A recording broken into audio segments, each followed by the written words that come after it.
Welcome to Bloomberg Law on Demand. I'm Pacchia. The fiscal challenges facing state governments have centered around public employee unions and their power to bargain. Joining us to discuss the situation, former governor of the state of Pennsylvania, Ed Rendell. Mr. Governor, thanks so much for coming in today. Welcome to the program. Thanks for having me, Lee. All right, so you're coming off of a panel for the Bloomberg Link conference held here in New York City on state and municipal finance. How did it go? I'm always impressed by the audience that Link puts together. Sometimes it's almost as good as the speakers themselves. Was the room trending optimistic or pessimistic? Well, it's hard to say. I mean, there's some reason for optimism. I mean, revenue growth has clearly returned, and that'll be a factor in trying to determine the final outcome of budgets. So there's some room for optimism. There's also room for pessimism. We've got a steep hill to climb. Mm-hmm. Virtually every state in the union is facing not only the loss of revenue from the recession over the last 2 years, brutal loss of revenue, but also the loss of the stimulus funds that are falling off the cliff in 1 year instead of being phased out gradually. Is there a sense that the worst is past? It seems that way in the news flow. There are only 13 states that are falling below their revenue projections. States like ours in Pennsylvania, we had 3% growth last calendar year.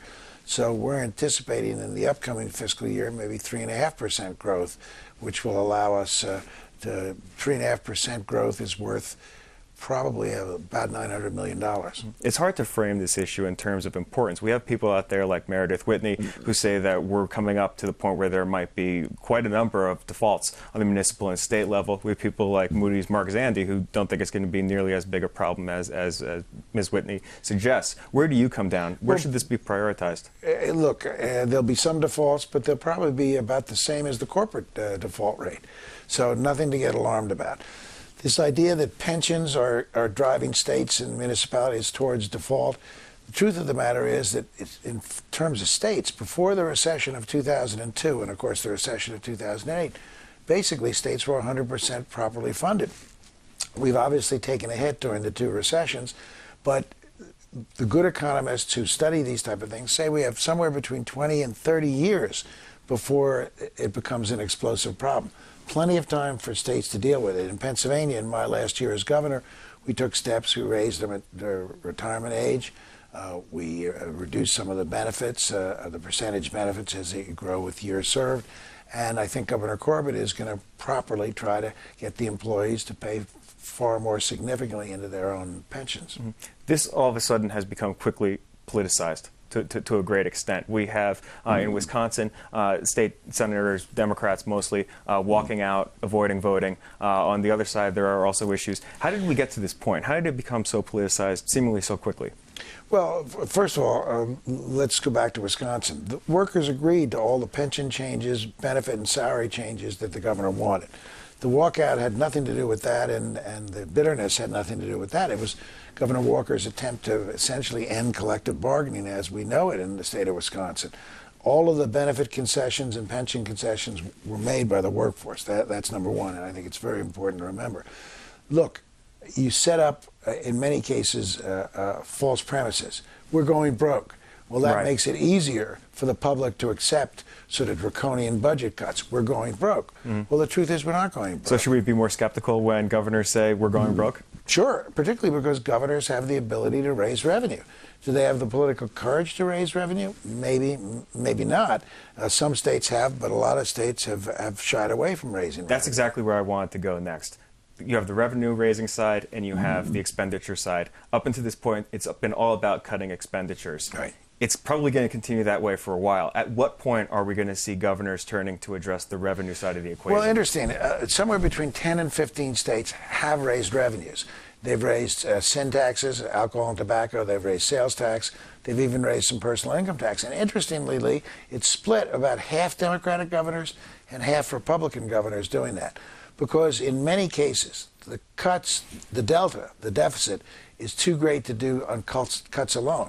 Remember, people should keep this in context. In fiscal year 2009, fiscal year 2010, states cumulatively cut $50 billion out of their budgets. So those cuts have already been made. Right. Now we're faced with a delta of $130 billion in deficits for the 46 states that have them. So, of course, you want to cut, but there's just so much you can legally cut. Many of it is mandated, and you can't cut it. So there's got to be some balance between cuts and some form of increased revenue. And fortunately, in most states, there are revenue increases that the public isn't adamantly against. Like in my state, Pennsylvania, taxing the extraction of the Marcellus shale, the natural gas from the shale. Every state that has shale in the union has an extraction tax. They call it a severance tax. We don't. That could generate over the course of time as much as $500 million a year. People in Pennsylvania think it's only fair to let the drillers, who are reaping tremendous profits from this, pay their fair share, not just make cuts, but have reasonable revenue increases.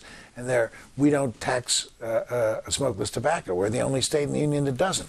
The public wants us to tax smokeless tobacco. So there are ways in every state to raise revenue in a reasonable fashion. And the public isn't stupid. When I came in on the heels of the budget deficits and the recession of 2002, I was handed a $2.5 billion deficit.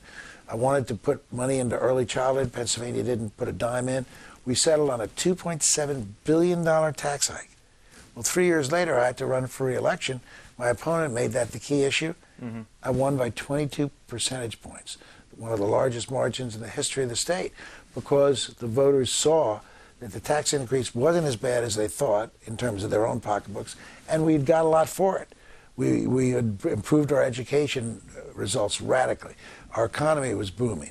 We became the third largest state in producing green energy jobs. So many good things were happening in Pennsylvania that tax increase, well, yeah, we had to do that. He inherited a deficit, and we got something for it. Mm-hmm. And I think today's batch of governors and mayors has to have that same courage when necessary. Cut first, but the cuts can't rip apart your future. You can't cut 52% of higher education. You can't cut $600 million from K through 12 education without mortgaging the future. So you've got to do the balance. I think it's especially important given the demographic shift that's happening in this country. States are getting older, especially in Pennsylvania. Sure. I want to jump out and talk quickly about the national debt picture. Whenever I talk to people about the data, most of the debt is tied up in 5 things: defense, Medicare, Medicaid, Social Security, and interest on the debt. Obviously, we have to pay interest on the debt because, God forbid, the banks don't get their money. Right. When are politicians going to start to attack those issues as parts of the overall picture? It doesn't seem to be on the table. I mean, well, everyone's talking about earmarks. It's on the table if you look at the Deficit Commission's report. And there were some very courageous Democrats and Republican politicians who voted to approve, who were on the Deficit Commission, who voted to approve the majority report. For example, Dick Durbin, one of the most progressive Democrats, he voted to approve cuts in Medicaid and Medicare. The senator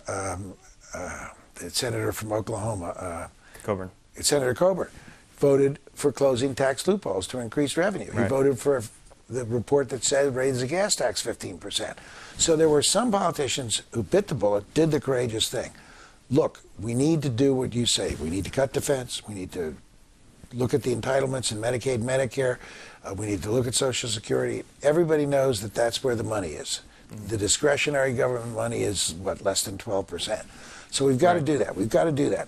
The only way we're going to get it done is if Republicans and Democrats stand shoulder to shoulder and give the message to the country, look, you're not going to like these cuts, but they're absolutely necessary if we're going to get our deficit under control, and getting our deficit under control is absolutely necessary if we're going to get the American economy moving again. If we do it together, bipartisan, and don't try to posture for the next election, we have a chance to turn the country around on the right track again.